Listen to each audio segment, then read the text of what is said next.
So let's bring in here Andrew Scott, the Chief Executive of the media business Inside Asian Gaming, who's in Sydney this week at the Australasian Gaming Expo. Andrew, always good to chat to you. Is there any surprise in this decision, this deal finally having come to pass between the Hong Kong owners and the Star? Well, first of all, thanks for having me, Ross, and good to be back in Sydney. Now, there's no surprise. Star's been wanting to do this deal for quite some time, and it's very clear that the current Chief Executive, Steve McCann, and his board have wanted to do this deal to simplify the company, offload a bit of debt, focus on the Gold Coast, and kind of walk away from the Brisbane assets. Now, Bally's the incoming owners of Stars, one presumes, subject to regulatory approval, have previously expressed their opinion that they didn't want this to happen. But interestingly, in today's filing, it did say that Bally's had given their approval for this deal to go ahead, as did Bruce Matheson with his company as well. So that's an interesting one that I'd like to get to the bottom of, actually. Yeah, so the interesting part about this is it means that the Star continues to operate the Queensland casinos. Now, of course, it's got to pass all the probity tests ongoing, but it also gets the Queensland, or rather the Gold Coast casinos. So ultimately, it still maintains the Star brand around Australia rather than giving up that Queensland casino, the Brisbane casino, potentially to crown its rival. Well, according to the filing, it will eventually phase out of Brisbane. I mean, the whole intent of this is that they ultimately walk away from Brisbane but pick up 100% of the Gold Coast. So there's a bit of a swap going on here. The Far East Consortium and the other DBC, Destination Brisbane Consortium partner, Chow, Fook, have said, we'll take Brisbane off your hands, but we'll give you our interest in the Gold Coast. So they're kind of walking away from each other, with Star walking away with all the Gold Coast interests and leaving Brisbane behind. Now, as you say, Star will continue with a management contract on Brisbane for the time being, but according to today's filing, the ultimate idea is that Star ultimately walks away from Brisbane too, and a new operator is found for Brisbane.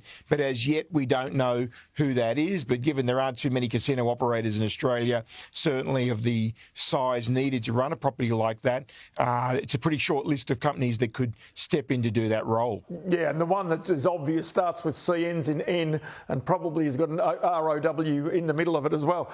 Anyway, so just tell me about one other aspect of this. They got $54 million for this. They got that money earlier on. Now they've still got the operations in the Gold Coast. But they also potentially faced a $400 million penalty from the anti-money laundering agency, AUSTRAC. What would that do to the business if that penalty was as large as many people predict? Well, this is the big 800-pound gorilla in the room for Star. Crown had a similar situation and were fined $450 million by AUSTRAC. $400 million is a number that's being kicked around at the moment. Star, in the last time that they advised us, told us they only have $260 million in the bank, and the only reason they have that is the $300 million they got from Bally and Bruce Matheson, and they're burning through that at the rate of approximately, it would seem, about $1 million a day. So they couldn't even cover such a fine. So it'll be interesting to see what AUSTRAC does. Their behaviour was probably just as egregious as Crown, so you would expect a penalty in that order. But is AUSTRAC really in the business of sending Star broke? We don't know. One idea that is kicking around is perhaps that Star does get a very large fine, like $400 million, but gets a very long time to pay it, perhaps even 5 or 10 years. They can pay it in instalments. That's something that might work for Star. OK, just a very quick one for you. The conditions inside casinos, the operations, they're still pretty rough, aren't they? They sure are. It's not the industry that we saw in the 90s, the 2000s, or even the 2010s. It's only perhaps half as profitable, maybe 2/3 as profitable. But the business, the operating environment for casinos in Australia is not what it was. No junkets, no Chinese big high rollers, and a lot more rules governing their behaviour. So it's not as easy to make money as a casino as it used to be.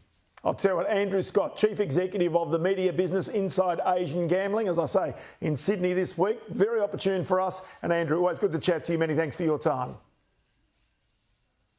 Thanks for having me, Ross.